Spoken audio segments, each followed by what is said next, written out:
Stop what you're doing right now. Because what you're about to hear will change how you see power, betrayal, and survival forever.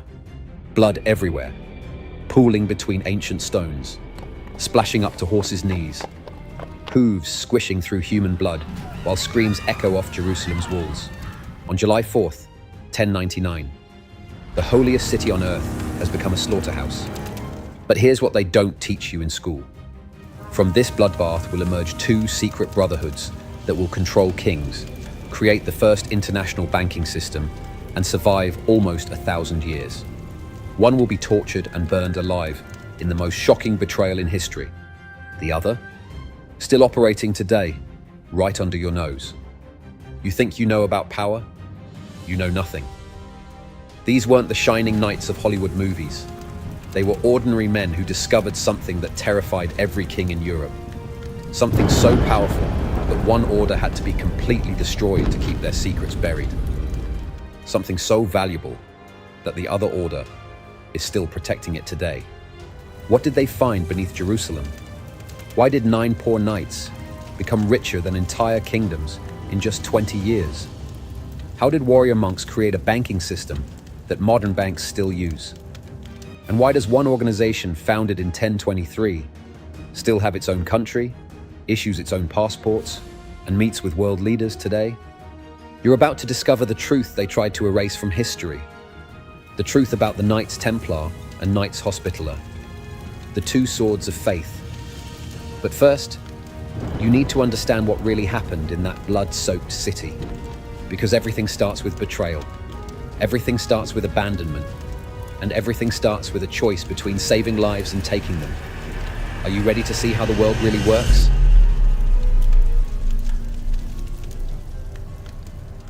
Picture this. You're standing in Jerusalem before the Crusaders arrive. It's 1023, and there's already a hospital here. A Christian hospital, operating under Muslim rule. Sounds impossible? It happened. And the man who made it happen will blow your mind. His name was Gerard. That's all we know.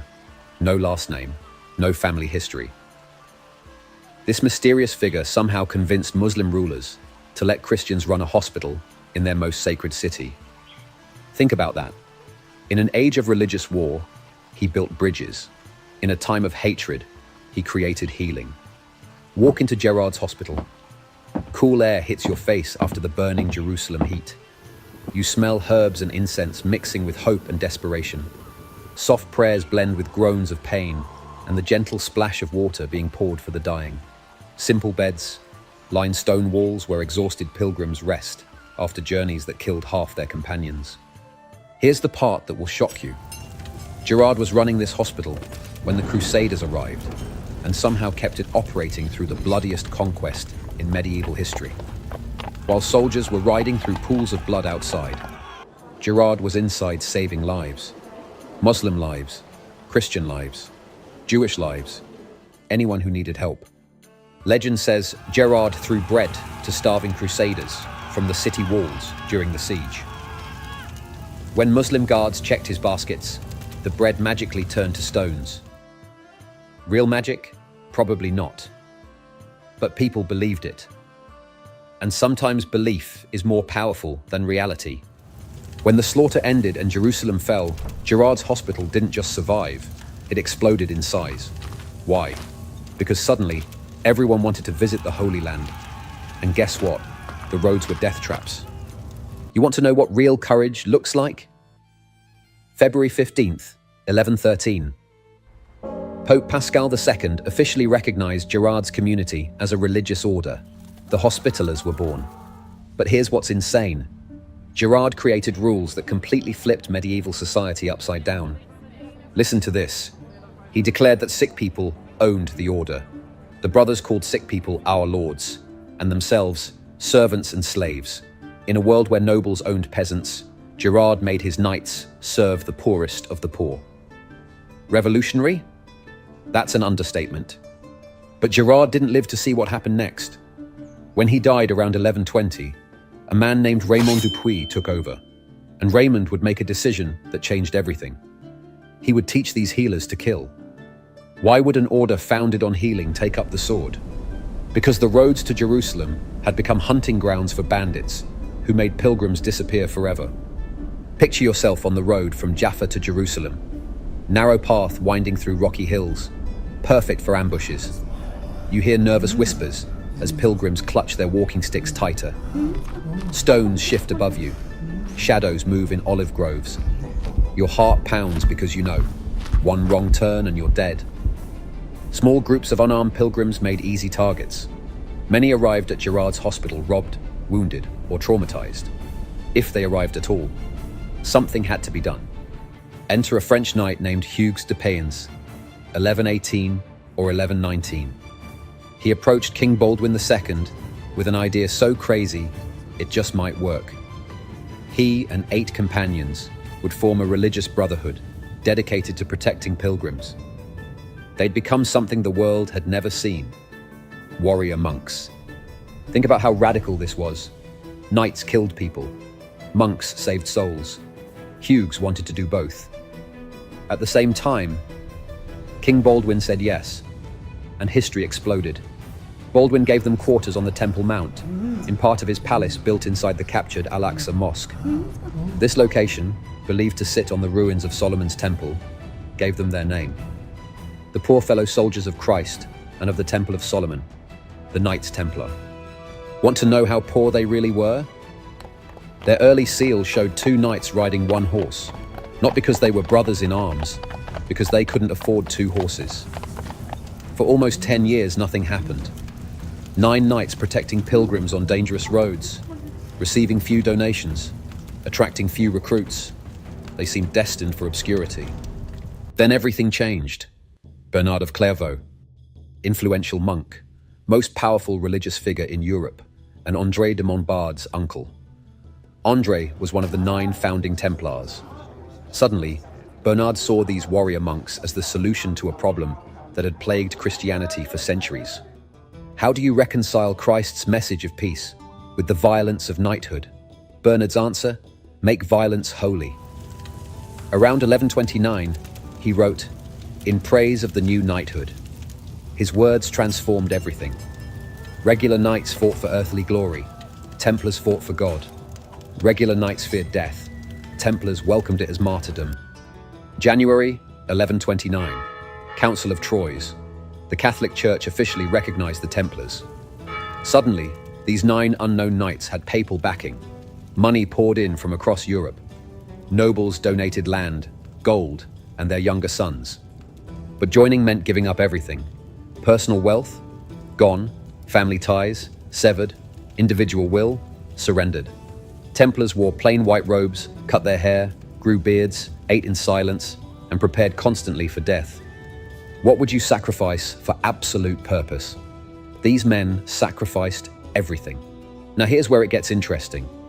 By the 1130s, both orders had found their identity, but they were evolving in ways that would determine their fate. The Hospitallers embraced a dual mission: morning, changing bandages, and feeding the sick. Afternoon, mounted on war horses with swords drawn, patrolling dangerous roads. The clatter of armor falling silent as they entered hospitals, the whisper of robes replacing the clash of steel. This duality became their strength. The Templars exploded in growth after papal recognition. Bernard of Clairvaux's endorsement made them Christianity's favorite charity. But here's what will shock you. Despite their warrior image, most Templars never saw combat in the Holy Land. Thousands worked as administrators, farmers, and financial managers across Europe. The military wing, just a fraction of their total membership. 1139. Pope Innocent II gave Templars extraordinary privileges: no church taxes, free passage through all borders, answerable only to the Pope. They became the first truly international organization in history. Both orders developed sophisticated structures: Grand Masters elected for life, provincial commanders, local preceptories, 3 classes of membership: knights from noble families, sergeants from commoner backgrounds, and chaplains who were ordained priests. The Hospitallers did something revolutionary. They formally included women. The Sisters of the Order of St. John served primarily in hospitals, but they were full members with voting rights. centuries before women's liberation. By the mid-1200s, both orders had become military powerhouses and economic giants. They built massive castles throughout the Holy Land. They became essential to Crusader defense. But they were developing specialties that would shape their destinies in ways no one could predict. And then the first great test came. 1147, the Second Crusade.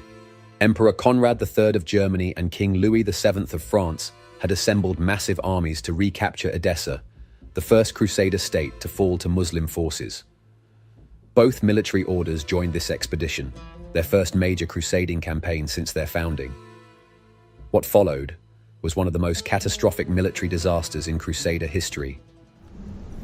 Picture the German army crossing Anatolia, 40,000 men, including seasoned Templar and Hospitaller knights, marching through hostile territory. The Turks avoided direct battle, instead harassing the column with hit-and-run attacks, arrows whistling from rocky outcrops, sudden charges that melted away before the heavy cavalry could respond, the constant fear of ambush wearing down even veteran warriors. At Dorylaeum, the same site where the First Crusade had won a famous victory, the Turks surrounded Conrad's forces. The German emperor himself was wounded. His army was destroyed. Survivors, including the military orders, limped back to Constantinople, having achieved nothing but massive casualties. The French army suffered an even worse fate in the mountains of Anatolia. King Louis VII's forces were virtually annihilated. Only the disciplined fighting retreat organized by the Templars saved the king's life. Knight after knight fell, protecting the royal retreat, their white mantles stained with blood and mud. But the real disaster came at Damascus. 1148.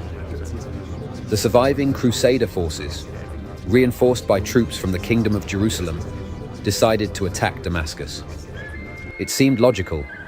Damascus was the weakest of the Muslim strongholds, and capturing it would secure the Crusader state's eastern flank.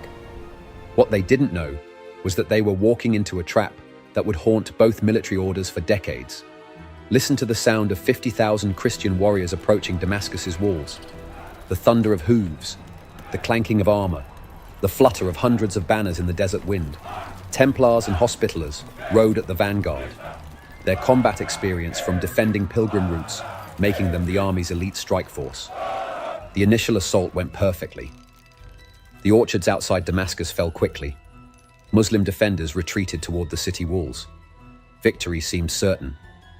Then politics destroyed everything. The local Crusader barons, jealous of any success by the European newcomers, convinced the army to shift its attack to a different section of the walls. Why? Because they didn't want the Europeans to claim credit for capturing the city. This new position was much stronger, with no cover for the attackers. As the army repositioned, Muslim reinforcements arrived. Suddenly, the besiegers became the besieged. Saladin's uncle, Shirkuh, had brought a massive relief force.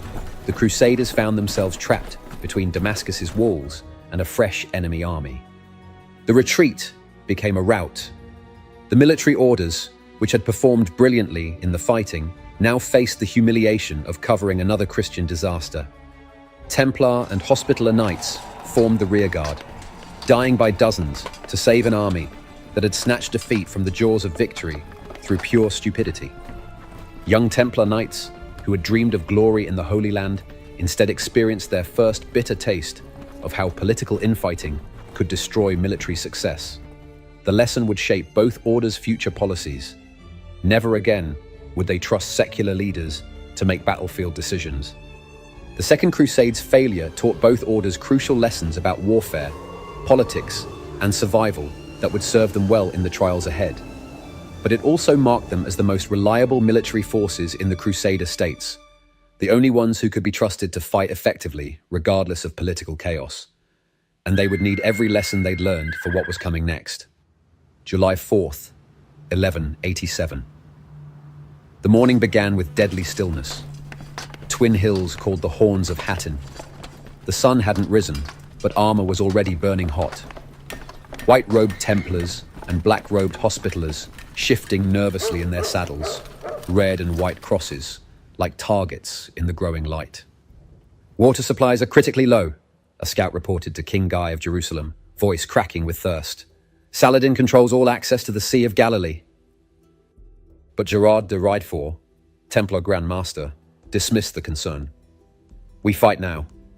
Our men are Christianity's finest warriors. Hospitallers had opposed this march. Too dangerous, too risky. Now they were trapped with the Templars in Saladin's carefully planned death trap. Facing them was Saladin, the Muslim genius who had united Egypt and Syria. He'd deliberately drawn Christian forces away from water in blazing summer heat. As battle erupted, disciplined Muslim cavalry executed perfect crescent formations, surrounding Christian flanks, while mounted archers rained death on increasingly desperate crusaders. Feel the weight of that sun beating down on metal helmets already unbearable in morning light. Taste the dust and blood filling Christian mouths as they fought with growing desperation. Hear the thunderous hooves interrupted by screams of wounded men and horses. By midday, hell had come to earth. Saladin's troops set fire to dry brush surrounding the Christian army. Black smoke choked already thirsty crusaders. Heat became unbearable in heavy armor. Distinctive banners of military orders began falling one by one. Crackling flames and billowing smoke created hellish conditions. By afternoon, battle became slaughter. Hospitallers and Templars fought to the last man, but most were killed or captured. Among the captured Templars was a young knight who had recently arrived from France. He dreamed of glory in the Holy Land. Now, kneeling in dust with his brothers, he faced a choice that would define his final moments. Saladin offered captured Templars and Hospitallers a choice: convert to Islam or die. Almost every single man chose death. They were beheaded on the spot. The young knight, watching brothers die one by one, reportedly sang hymns until the sword fell on his neck. Would you have that courage? To choose death over abandoning your deepest beliefs? These men did, by the hundreds. Hattin was catastrophic for Crusader states. Jerusalem fell to Saladin shortly after. Most Christian territories were lost. But both military orders survived and played crucial roles in attempts to reclaim these lands.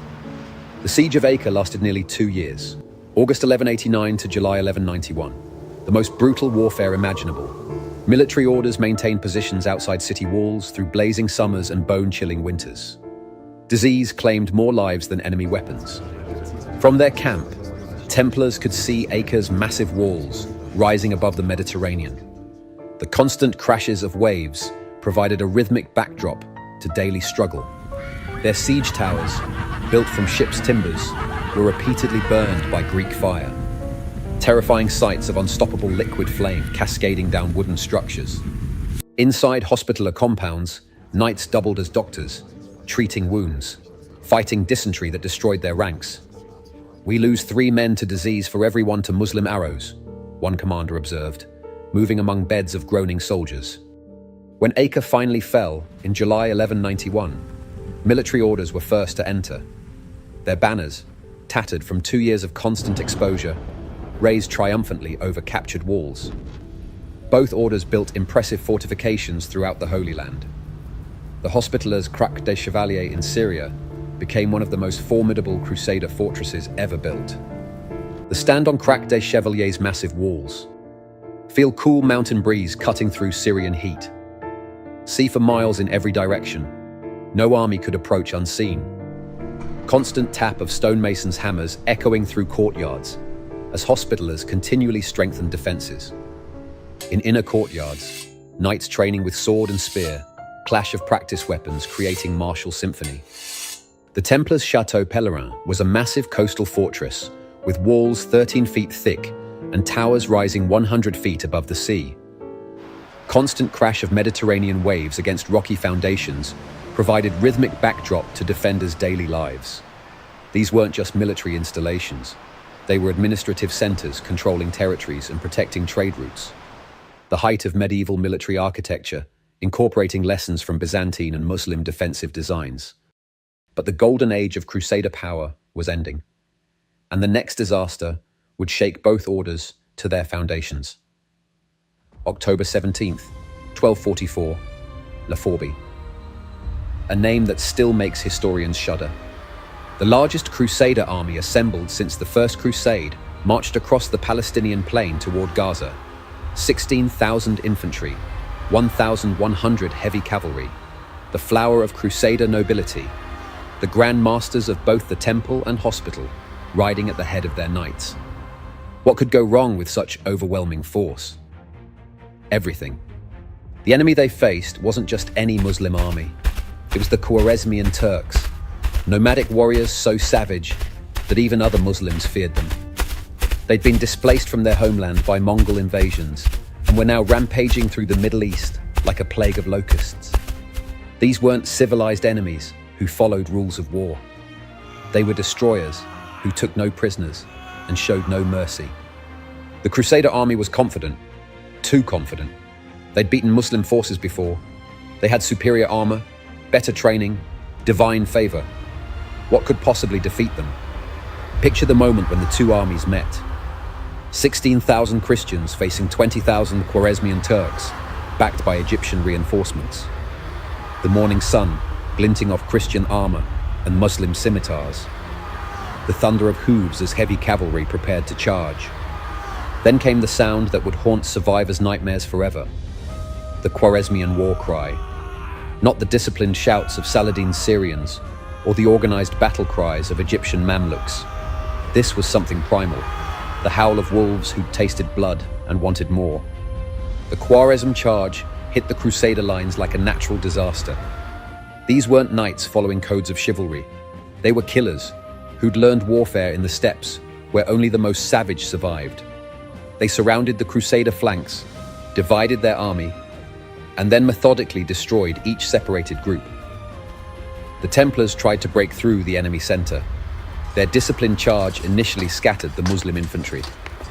But the Khwarezmians had learned from decades fighting Mongols. They gave ground, let the knights exhaust themselves, then closed in from all sides. Grandmaster Armand de Périgord of the Temple fell with most of his knights. Grandmaster Guillaume de Châteauneuf of the Hospital died fighting beside him. The cream of both orders was destroyed in a single afternoon. But here's the most horrifying part.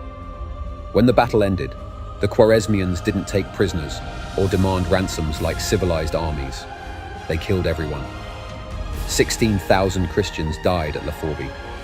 Only 33 Templars survived out of nearly 300.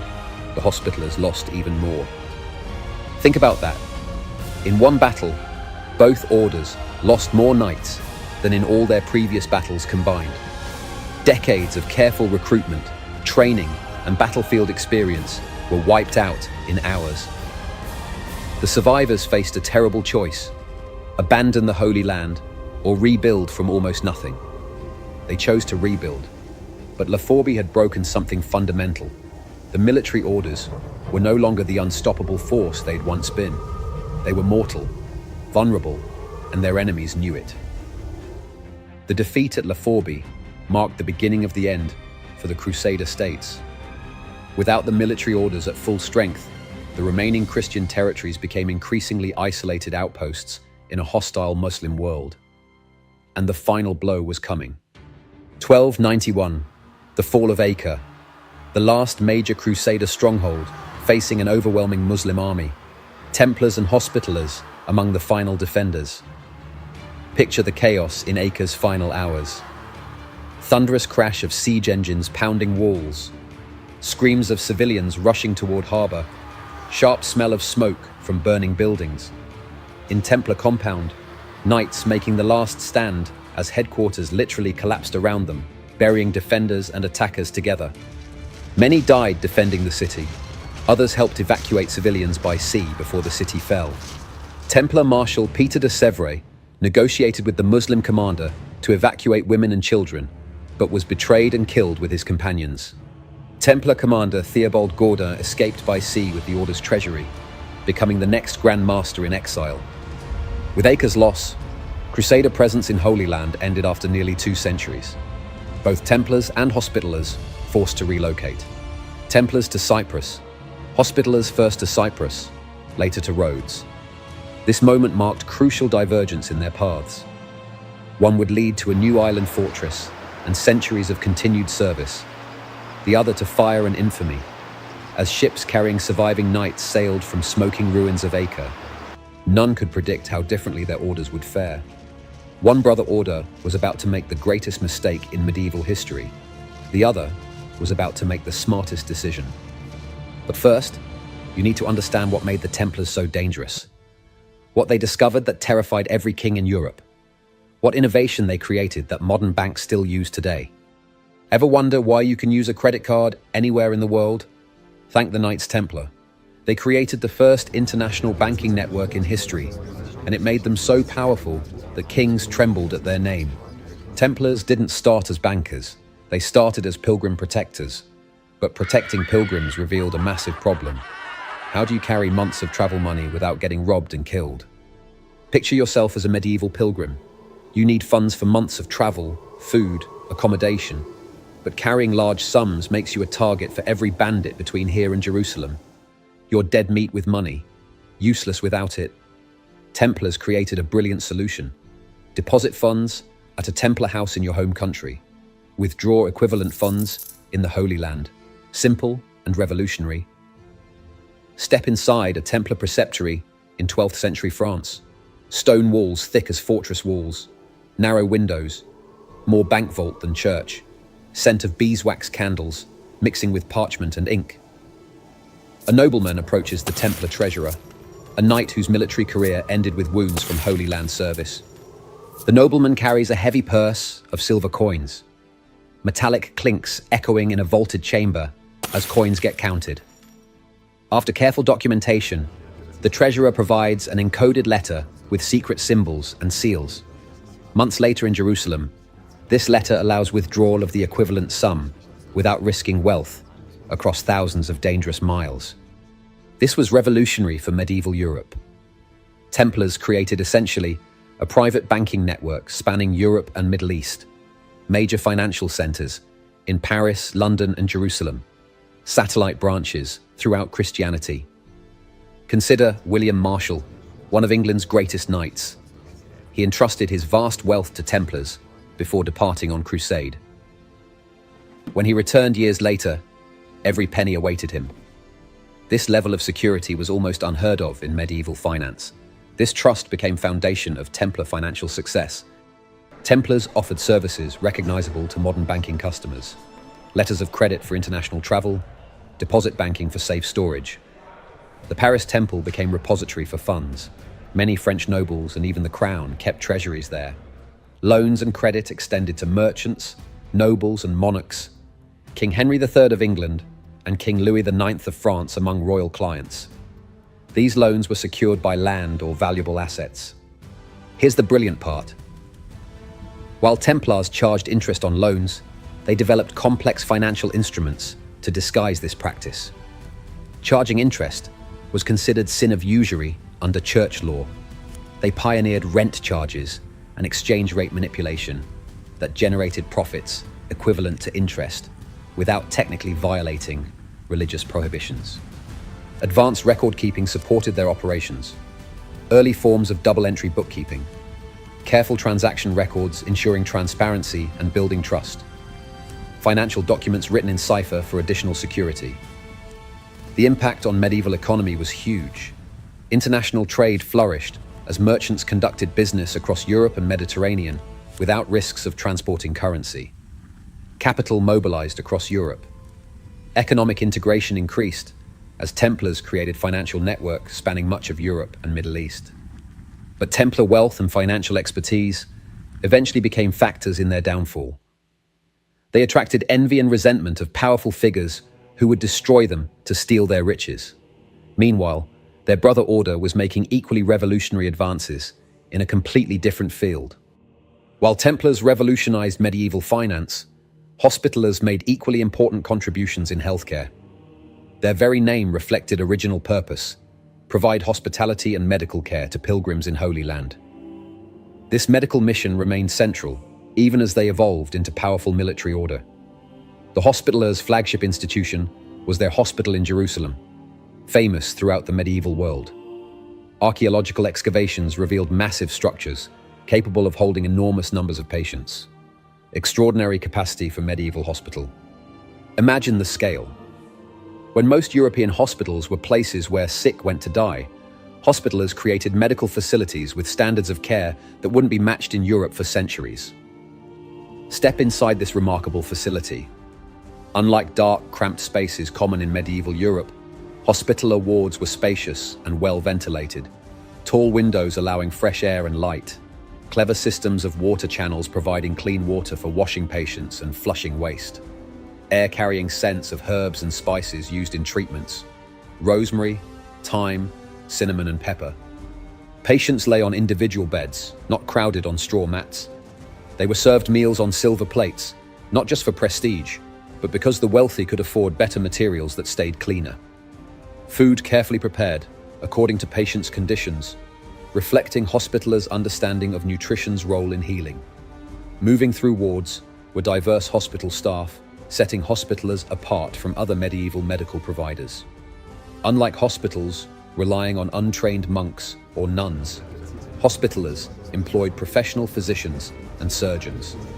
They recruited medical practitioners from various backgrounds, Christians, Jews, and Muslims, valuing medical expertise over religious affiliation.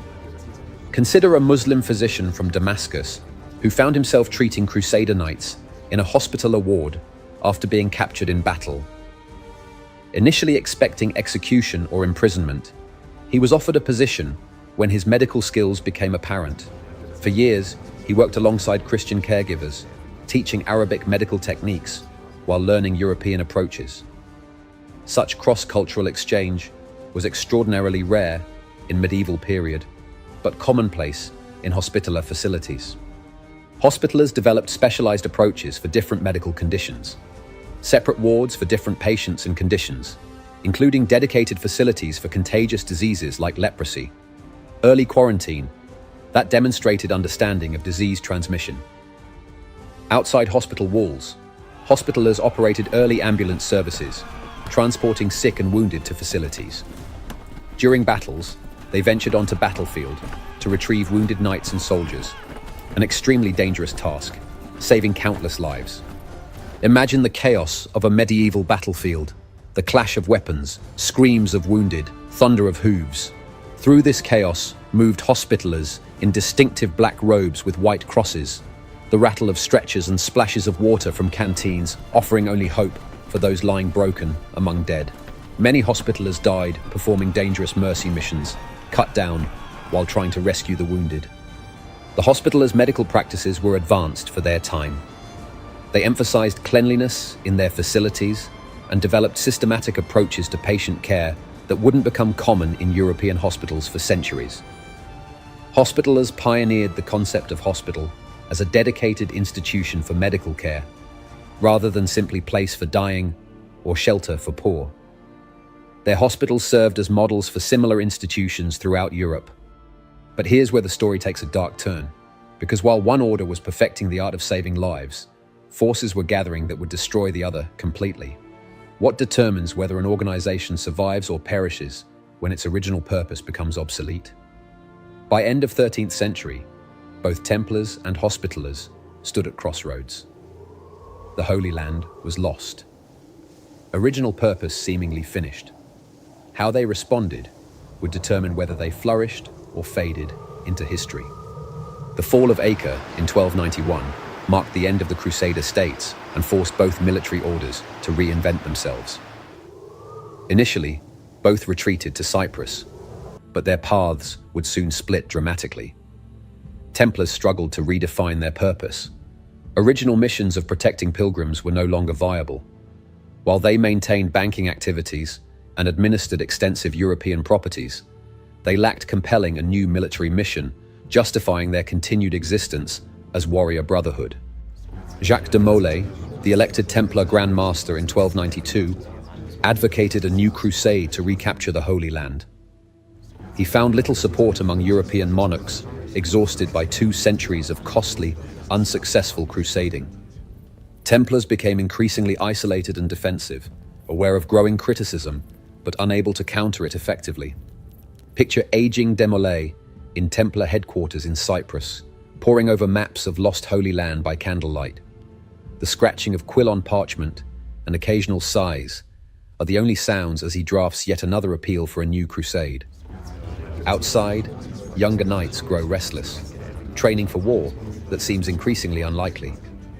The clink of practiced swords and stamp of hooves cannot mask growing uncertainty about their future.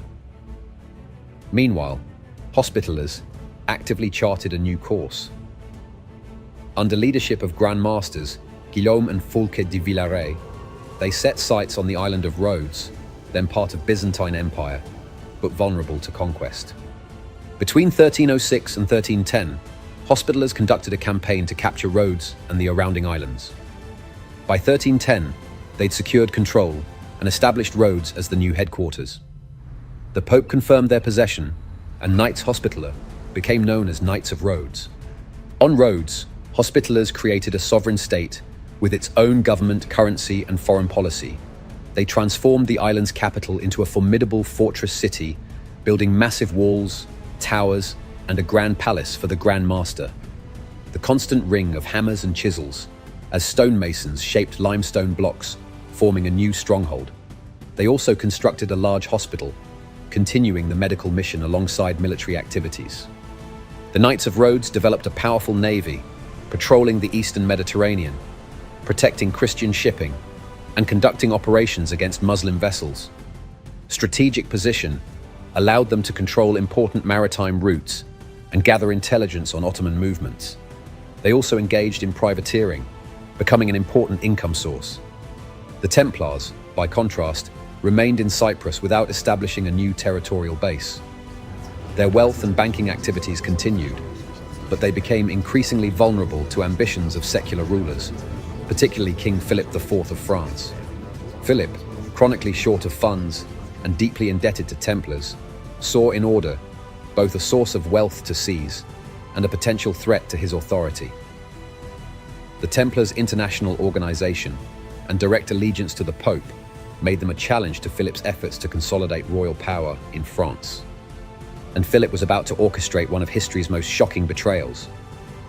Stop and think about this for a second. You're a Templar knight. You've spent your life fighting for Christianity. You've taken vows of poverty, chastity, and obedience. You've built hospitals, protected pilgrims, created banking systems that benefit all of Europe. You're one of the most respected warriors in the world. Now imagine waking up to armed soldiers smashing down your door, dragging you from your bed, chaining you like a common criminal, and accusing you of the most horrific crimes imaginable. This is exactly what happened on Friday, October 13th, 1307, the day that gave us the Friday the 13th superstition, the day the Templars learned that virtue means nothing when kings want your wealth. Dawn hadn't broken over Paris. In the royal palace, King Philip IV reviewed sealed orders one final time, thin lips curved in smile that never reached cold eyes. "Are all your men in position?" he asked Guillaume de Nogaret, his chief minister. "Every Templar preceptory in France will be surrounded before they wake, Your Majesty," de Nogaret confirmed. "Operation begins simultaneously at dawn." Philip nodded, fingering heavy gold rings. In his perpetually empty treasury, a stark contrast to immense wealth stored in the Paris Temple just across the city. The charges are prepared. Heresy, blasphemy, obscene rituals, and idol worship, de Nogaret recited. Enough to turn every Christian soul against them. As first light broke, silence of Templar houses across France shattered with pounding of armored fists on doors and splintering wood as royal soldiers forced their way inside. In Paris Temple, Jacques de Molay, Grand Master of the Order, was dragged from his bed in nightclothes, his protests cut short by rough hands. "What is meaning of this?"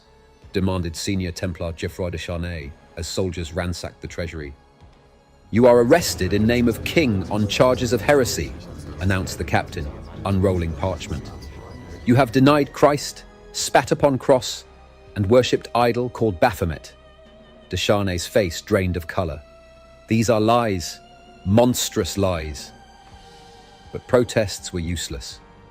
Across France, hundreds of knights who'd spent decades fighting for Christianity found themselves chained like criminals, marched through streets as crowds gathered to stare at once mighty warriors, now branded as heretics. Listen to the pounding of armored fists on wooden doors in pre-dawn darkness. startled cries of awakened Templars echoing through stone halls, jangle of chains and the thud of booted feet marking the beginning of their ordeal. For men accustomed to commanding respect wherever they went, humiliation of arrest was almost as shocking as the accusations themselves. The charges were calculated to shock medieval Christian sensibilities. Heresy and apostasy, denying Christ and spitting on the cross during initiation ceremonies. Idolatry, worshipping the bearded male head called Baphomet. Homosexuality and other obscene practices. Conducting secret initiation rituals. Financial corruption and fraud. In dungeons beneath the royal palace, interrogations began. Methods designed to break both body and spirit. The strappado, hoisting victims by the arms tied behind their backs, then dropping them with a sudden jerk dislocating their shoulders, was a favorite technique. One veteran Templar, who had fought countless battles against Muslims, screamed as arms were wrenched from sockets for the third time. "Confess," urged the Inquisitor, Dominican friar, whose soft voice contrasted with the scene's brutality. "Admit you denied Christ upon initiation, and pain will stop." "I fought for Christ in Holy Land," the knight gasped through broken teeth, blood running down his chin. "The pain can end now, or continue for days," the Inquisitor explained calmly, nodding to torturers, preparing brazier of hot coals for the next questioning phase. "Many of your brothers have already confessed." By the third day, he broke, as did hundreds of others. Confessions, extracted through unimaginable suffering, provided the justification Philip needed. Templar wealth, their true crime in the king's eyes, was now forfeit. What would you do? Choose between false confession and continued torture. This impossible choice faced hundreds of Templars, men who devoted lives to defending Christianity, only to be branded heretics by the very institutions they served. This knight later retracted his confession, declaring, "They tortured me so much, I would have confessed to killing God himself." His retraction earned only more torture and eventually death at stake. When Pope Clement V learned of the arrests, he initially protested violation of papal authority. However, faced with confessions and Philip's political pressure, Clement issued papal bull instructing all Christian monarchs to arrest Templars and seize their properties. Response varied across Europe. In England, King Edward II initially resisted but eventually complied, though torture was less severe. In Aragon, King James II arrested Templars but treated them humanely. In Cyprus, many Templars were arrested, but few confessed even under torture. In German lands and parts of Italy, Templars generally received fair trials and were often acquitted. In 1308, Pope Clement established papal commissions to investigate charges. When some Templars who'd previously confessed retracted confessions before these commissions, claiming they'd been extracted under torture, they were declared relapsed heretics and burned at stake. This fate befell 54 Templars in Paris in May 1310, effectively silencing further retractions. Picture the scene at the execution grounds outside Paris, the crackle of flames and acrid smoke rising into spring air, the murmur of prayers from the condemned mixing with jeers of the crowd. 54 Templars, men once honored as heroes, now dying as heretics, not for crimes they committed, but for daring to proclaim innocence after torture forced false confessions from their lips. At the Council of Vienne in 1311, a majority of church leaders voted against suppression, arguing evidence was insufficient. Nevertheless, under pressure from Philip IV, Pope Clement issued bull on March 22, 1312, officially dissolving the Knights Templar. This was followed by document transferring most Templar properties to Knights Hospitaller, though in practice, Philip and other monarchs retained significant portions of wealth. But the final act was still to come. The most dramatic moment in medieval history, the scene that would echo through centuries and create one of history's most famous curses. March 18th, 1314. 7 years after arrests began. The crowd gathered on Ile de la Cité in Paris to witness the final act of Templar tragedy. Jacques de Molay, held in prison for 7 years, and now an old man with a flowing white beard, was led to pyre, constructed on a small island in Seine. Given one last chance to confess and receive mercy, Desmoulins instead raised his voice so all could hear. "I confess that I am guilty of greatest iniquity, but that iniquity is that I have lied in admitting disgusting charges laid against order. I declare, and I must declare, that order is innocent, its purity and saintliness beyond question." The crowd gasped. Royal officials exchanged alarmed glances.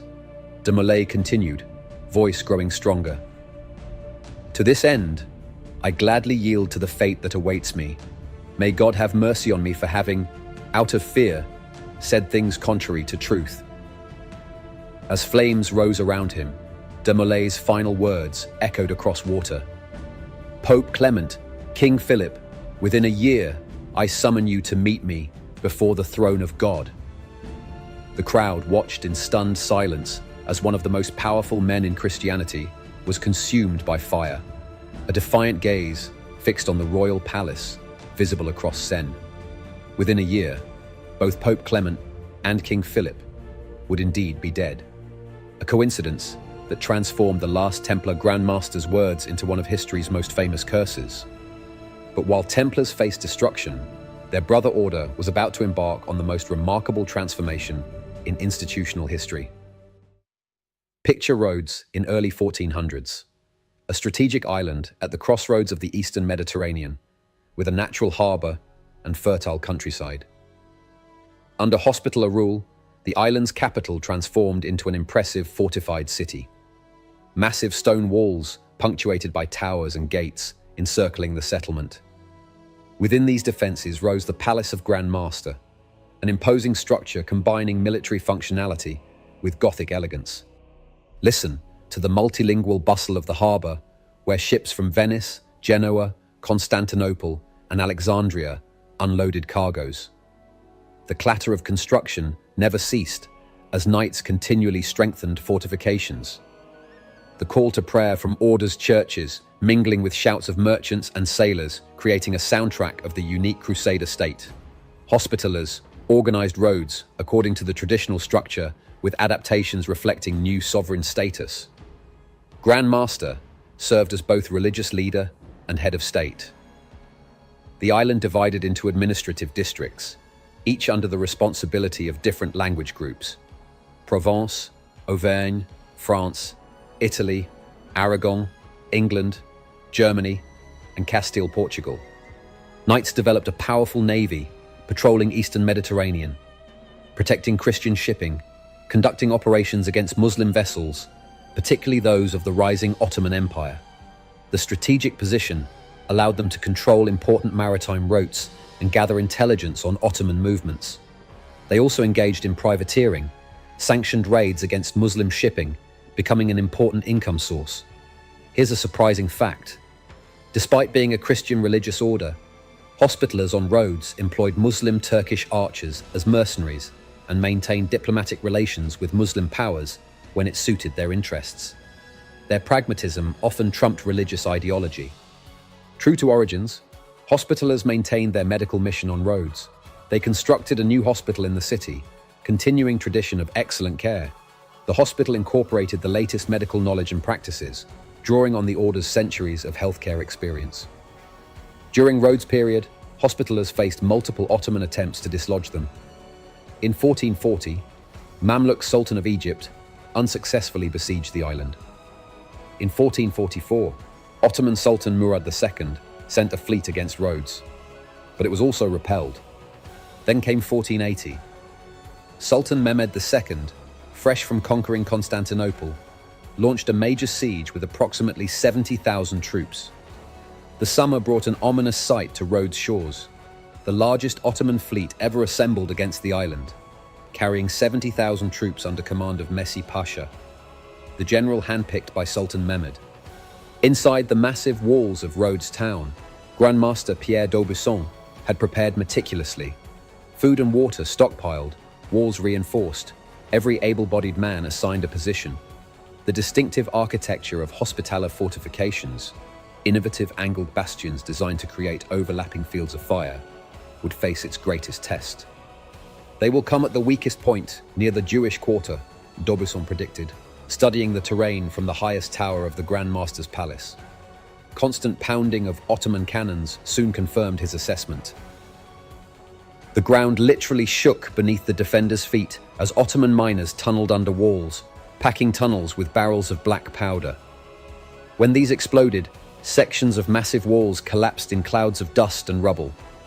Through these breaches poured waves of Ottoman troops, battle cries echoing off remaining fortifications. In one such assault, d'Aubusson himself led a counterattack, armor dented and blood spattered. "Stand fast for Christ and St. John," he shouted, rallying knights despite receiving 3 serious wounds. The clash of steel on steel, roar of primitive gunpowder weapons, the screams of the wounded created a hellish cacophony in the narrow breach. After 2 months of continuous assault, Ottoman forces withdrew, leaving behind thousands of dead. As the last enemy ships disappeared over the horizon, the exhausted defenders could scarcely believe they'd prevailed against such overwhelming odds. The Hospitallers' successful defense of Rhodes in 1480 was one of their greatest military achievements and enhanced their reputation throughout Europe. However, it also confirmed Rhodes as priority target for future Ottoman campaigns. By early 1500s, Ottoman Empire, under Sultan Suleiman the Magnificent, had grown significantly in power and was seeking to consolidate control over the eastern Mediterranean. Rhodes remained a Christian stronghold that threatened Ottoman maritime interests and provided a base for operations against Ottoman shipping and coastal settlements. June 1522. Suleiman personally led a massive Ottoman force to Rhodes. The Ottoman army numbered approximately 100,000 troops, supported by a fleet of around 400 ships. Defenders, led by Grand Master Philippe Villiers de l'Isle Adam, consisted of about 7,500 men, including approximately 600 knights.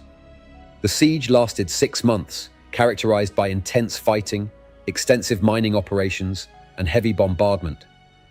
Ottomans employed massive cannons to batter city walls and dug tunnels to place explosives beneath fortifications.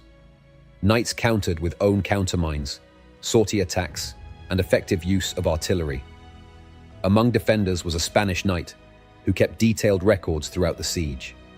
He described the constant thunder of Ottoman cannons, making sleep impossible, dwindling food supplies, forcing them to eat horses and rats, the desperate courage of civilians working alongside knights to repair breaches in walls.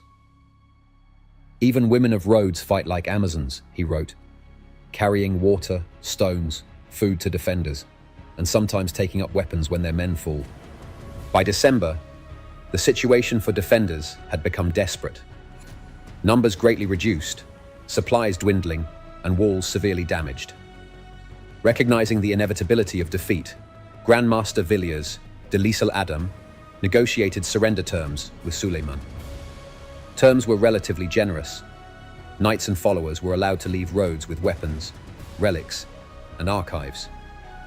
The Christian population would be exempt from taxes for 5 years and have religious freedom. Those wishing to leave would have a grace period of 3 years. January 1st, 1523. Surviving knights, along with about 4,000 Rhodian Christians, departed the island, ending the Hospitallers' 213-year presence on Rhodes. Ottoman victory secured dominance in the eastern Mediterranean and forced Hospitallers to seek a new home. But this wasn't the end. It was transformation. Because what happened next would create one of history's most famous victories and establish the Hospitallers as legends forever. After leaving Rhodes, Hospitallers spent 7 years without a permanent base, moving between Crete, Sicily, and Italy. Their situation changed in 1530 when Holy Roman Emperor Charles V granted them Maltese archipelago, Malta, Gozo, and Comino, along with the North African port of Tripoli. In return, knights were required to pay annual tribute of a single Maltese falcon and defend Tripoli against Ottoman attacks. Yes, that Maltese falcon, the one from movies and books. It started here as real rent payment to the emperor. Knights initially viewed Malta as a poor substitute for Rhodes. The island was arid, had limited resources, and lacked adequate fortifications. When Grand Master L'Isle Adam first surveyed the new domain, He reportedly remarked, "Nothing but stones and scorpions." Howling wind across barren landscape and constant crash of waves against rocky shores seemed to echo his disappointment. Nevertheless, they set about transforming it into a suitable headquarters. They established the capital at Birgu, later renamed Vittoriosa, and began constructing fortifications, including Fort St. Angelo and Fort St. Elmo. Under Grand Master Jean Parisot de la Valette, elected in 1557, Knights continued naval operations against Muslim shipping and coastal settlements. These activities, combined with Malta's strategic position, made the island a target for Ottoman expansion. La Valette was an extraordinary leader. At 70 years old when the siege began, he'd spent his life fighting Ottomans, including a year as their prisoner. His deep voice, bearing accent of native Provence, inspired absolute confidence in his men. "What will be our fate?" a young knight once asked him. "For you who are young, perhaps escape," La Valette replied. "But for me, who am old, nothing but death." May 1565. An Ottoman force of approximately 40,000 troops, supported by a fleet of about 200 ships, arrived at Malta with the intention of eliminating the Knights Hospitaller. Defenders, led by 70-year-old Grand Master La Valette, numbered around 6,000 in total, including about 500 knights, 400 Spanish soldiers, 800 Italian soldiers, and Maltese militia. The waters of Malta's Grand Harbour, normally a brilliant Mediterranean blue, turned dark with shadows of Ottoman ships on May 18th, 1565. The creaking of hundreds of wooden hulls, fluttering of countless crescent banners, and an ominous rhythm of war drums announced the arrival of Suleiman's fleet. From the command post in Fort St. Angelo, 70-year-old Grand Master Jean Parisot de la Valette watched the methodical disembarkation of the Ottoman army. The thud of heavy siege cannons being lowered onto the rocky Maltese shore echoed across water. "They bring enough artillery to shake the very gates of heaven," remarked a Spanish knight at his side.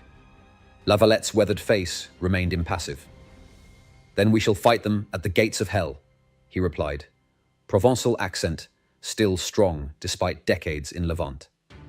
The siege began with the Ottoman attack on Fort St. Elmo, which guarded the entrance to the Grand Harbour.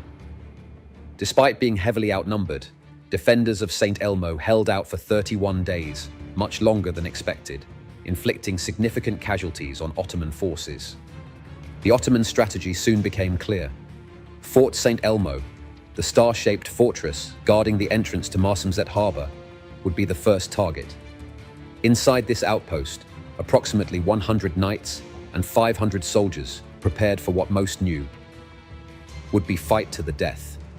Conditions inside St. Elmo deteriorated rapidly under constant bombardment. June heat intensified the stench of gunpowder, blood, and decaying bodies. Knights slept in the brief snatches beside posts, often in armor dented by Ottoman shot. Water became so precious that the wounded would have bandages washed and reused, rather than expending water on fresh ones. Each night, small boats would dart across the harbor from Birgu, bringing reinforcements and taking away most severely wounded. One young knight, badly burned by the Ottoman incendiary weapons, refused evacuation. "I will die with my brothers," he told the boatman, voice barely audible through his disfigured face. "Tell Grand Master we will hold until the last man." Imagine the hellish conditions inside St. Elmo. The constant thunder of Ottoman cannons, shaking the walls day and night. Air thick with smoke and stench of gunpowder. Screams of the wounded, mixing with prayers and battle cries. As Ottoman artillery pounded the fort, stones and splinters became deadly projectiles. The defenders, knowing they were doomed, fought on to buy time for the main fortresses. The fort finally fell on June the 23rd, but time gained allowed the knights to strengthen defenses elsewhere. When the Ottomans finally overran St. Elmo, they found only a handful of defenders still alive. In a grim display, the Ottoman commander had their hearts cut out and headless bodies nailed to wooden crosses that floated across the harbour to main Christian positions. A message of fate awaiting all the defenders. La Valette responded by executing Ottoman prisoners and firing their heads from cannons back at Ottoman lines, the stark reminder of the brutal nature of 16th century warfare. Following the capture of St. Elmo, the Ottomans turned attention to the main fortifications at Birgu and Senglia. They launched multiple assaults, but were repelled each time by determined defenders. The Knights employed innovative tactics, including the use of swimming soldiers to attack Ottoman positions from sea, and the deployment of a floating bridge to maintain communication between Birgu and Senglia. Meanwhile, the civilian population of Malta became crucial to the defense. Maltese women formed human chains for passing stones, water, and ammunition to defenders. Children as young as 10 served as messengers, darting through bombardments with vital communications. Elderly men worked tirelessly to repair damaged fortifications under cover of darkness. Among the defenders was a Maltese woman who disguised herself as a man to fight alongside the knights. When discovered, La Valette allowed her to continue fighting, recognizing every defender was precious. She died during the Ottoman assault on the walls of Birgu, taking several attackers with her, one of many examples of civilian heroism during the siege. By August, the situation had become desperate.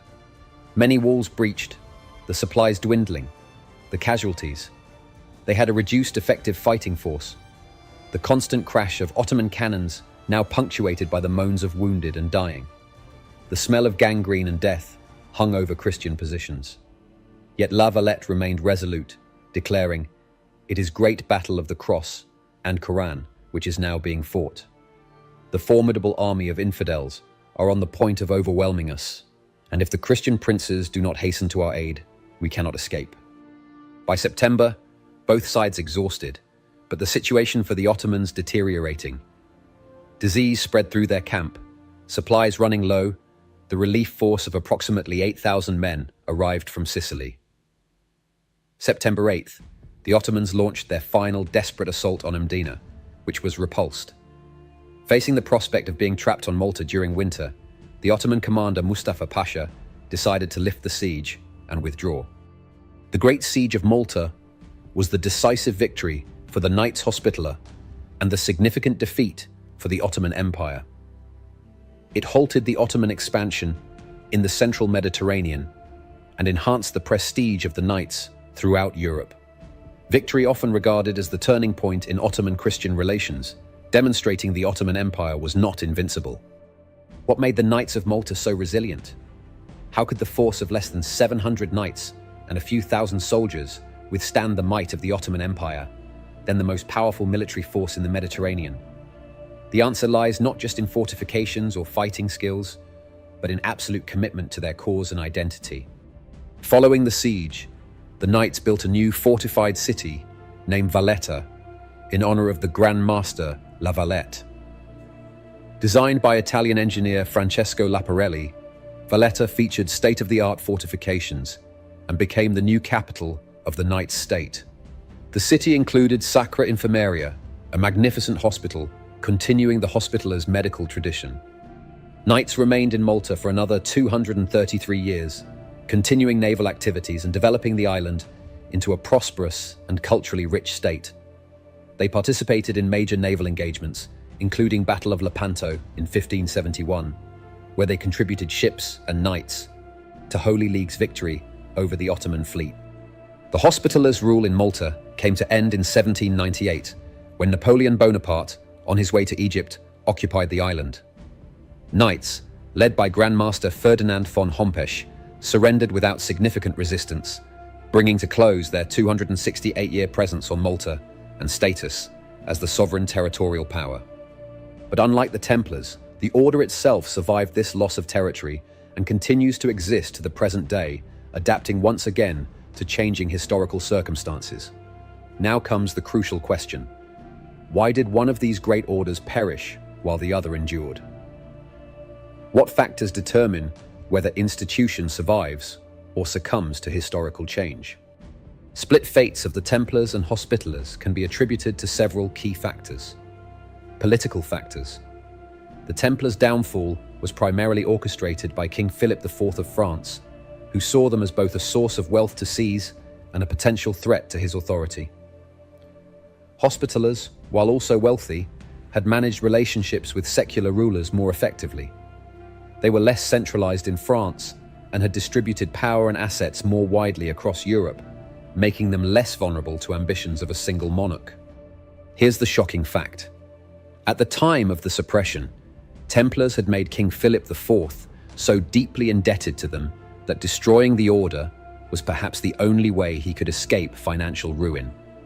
Their banking expertise had inadvertently created their most dangerous enemy. After the fall of Acre, Hospitallers established themselves as sovereign rulers of Rhodes and later Malta, giving them a territorial base independent of other powers.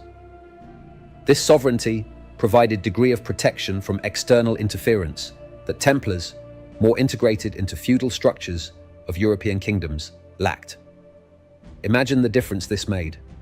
When European monarch made demands of Hospitallers on Rhodes or Malta, they could negotiate as equals, one sovereign power to another. The Templars, with preceptories scattered across various kingdoms, but no sovereign territory of their own, were ultimately subject to laws and whims of monarchs in whose lands they operated. Economic factors. The Templars' banking activities, while innovative, made them targets of suspicion and envy. As major creditors to European monarchs, including Philip IV, they created powerful enemies with financial motives to destroy them. Hospitallers, while also wealthy, were less involved in banking and more associated with the medical mission, generating less resentment. Listen to whispers in the French royal court of 1307. Templars hold the king in their debt. Their wealth exceeds that of the crown. They answer only to the Pope, not to France. These perceptions, whether accurate or exaggerated, created a dangerous environment for the order that had become more known for financial power than the original spiritual mission. Adaptability and mission. Perhaps the most significant difference was ability to adapt to changing circumstances. Hospitallers had a dual mission from the beginning: medical care and military defense. When military opportunities in the Holy Land diminished, they could emphasize the medical role and later develop new military functions as naval defenders of Christian interests in the Mediterranean. The Templars, founded specifically to protect pilgrims and defend Holy Land, had a more narrowly defined purpose that became less relevant after the fall of Crusader states. Can you imagine how different history might have been if the Templars had established a sovereign base like the Hospitallers did on Rhodes, or if they'd maintained original focus on protecting travelers rather than expanding into banking? Small differences in strategy led to dramatically different outcomes. Survival of Hospitallers and destruction of Templars illustrate how organizational adaptability, mission diversity, political acumen, and public perception can determine the institution's fate in times of historical transition. What can these medieval warrior monks teach us in the 21st century? Are there lessons from their triumphs and failures that remain relevant today? The story of Templars and Hospitallers offers several enduring lessons. Both orders demonstrate importance of institutional adaptation in face of changing circumstances. The Hospitallers' survival over nearly millennium resulted from ability to evolve while maintaining core identity and values. Modern organizations face similar challenges in rapidly changing environments. Those that can adapt while staying true to fundamental purpose are more likely to endure. Consider how Hospitallers transformed from hospital order in Jerusalem to naval power in Rhodes, to sovereign state in Malta, to global humanitarian organization today, all while maintaining core commitment to defense of faith and service to poor and sick. This ability to reinterpret the mission for new contexts without losing essential identity offers the powerful model for contemporary institutions facing disruption. The Templars' fate illustrates dangers of failing to clearly redefine organizations' purpose when original mission becomes obsolete. After fall of Crusader states, they struggled to articulate a compelling new role, making them vulnerable to those questioning continued existence. The legacy of Knights Templar and Hospitaller continues to evolve in our contemporary world, taking forms the original warrior monks could never have imagined. The Sovereign Military Order of Malta operates today as both Catholic religious order and sovereign entity, under international law. With observer status at United Nations and diplomatic relations with over 100 countries, it continues the nearly millennium-old mission of serving sick and poor. During the COVID-19 pandemic, Order of Malta volunteers provided medical assistance, delivered food and medicine to vulnerable populations, supported vaccination campaigns across the globe, the direct continuation of Hospitallers' commitment to healthcare that began in 11th century Jerusalem. Walk into modern Order of the Malta Medical Facility in Lebanon or South Sudan, and you'll find the same commitment to caring for our Lords the sick that animated original Hospitallers. The white 8-pointed cross still adorns medical supplies and uniforms, the visual link to Order's medieval origins. Languages spoken and medical technologies used have changed dramatically, but the core mission remains remarkably consistent. Isn't it remarkable that the organization founded to care for pilgrims in Jerusalem nearly 1,000 years ago continues to provide medical care around the world today? Few institutions in human history can claim such continuity of purpose across such vast changes in society and technology. Templars, though long gone as organization, maintain powerful presence in popular culture. Films, novels, video games, and television series continue to reimagine their story, often blending historical facts with fictional embellishments. Various neo-Templar organizations exist today, ranging from fraternal societies to charitable groups. While these lack direct historical connection to medieval Templars, they seek to emulate aspects of original Order's ethos and mission. Architectural legacy of both orders continues to draw visitors and scholars. Fortifications of Rhodes and Valletta, Templar churches scattered across Europe, Hospitaller commanderies preserved in various countries provide tangible connections to these medieval institutions and their world. Stand in the grand harbour of Valletta and look up at massive fortifications built by Knights of Malta. Golden limestone walls glow in Mediterranean sun, just as they did when they withstood Ottoman cannon fire. Bells of St. John's Co-Cathedral ring out across water, calling modern Maltese to worship in the same space where knights once prayed before battle. These physical legacies connect us directly to the world of military orders, making their story tangible and immediate despite centuries separating us. Perhaps most importantly, values that animated these orders at their best, courage, service, compassion, dedication to cause greater than oneself, remain relevant in our modern age. While we may no longer need warrior monks to defend pilgrims or fight naval battles against Ottoman galleys, commitment to serving others that characterized both orders at their finest continues to inspire.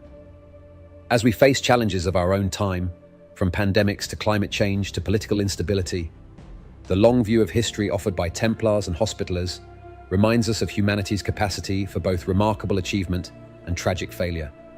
Their story encourages us to consider how our own institutions and actions will be judged by future generations, and what legacy we wish to leave to those who will tell our story centuries from now.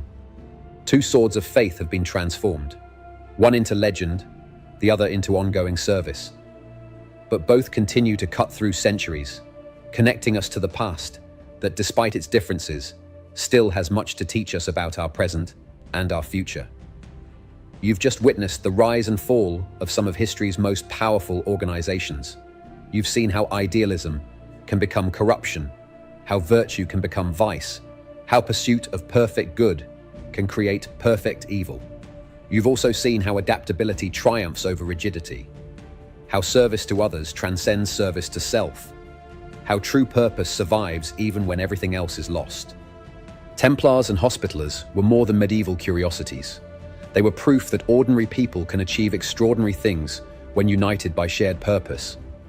They were demonstration that institutions can survive almost anything if they remain true to their core mission while adapting to changing times. Their story isn't finished. It continues every time someone chooses service over selfishness, courage over comfort, principle over profit. It continues in hospitals, where modern Hospitallers still heal the sick. It continues in legends, where Templars still guard ancient secrets. Most importantly, it continues with you. What will you do with power when you have it? How will you adapt when your world changes? What legacy will you leave behind? Two swords of faith are still cutting through history. Question is, which side of the blade will you choose?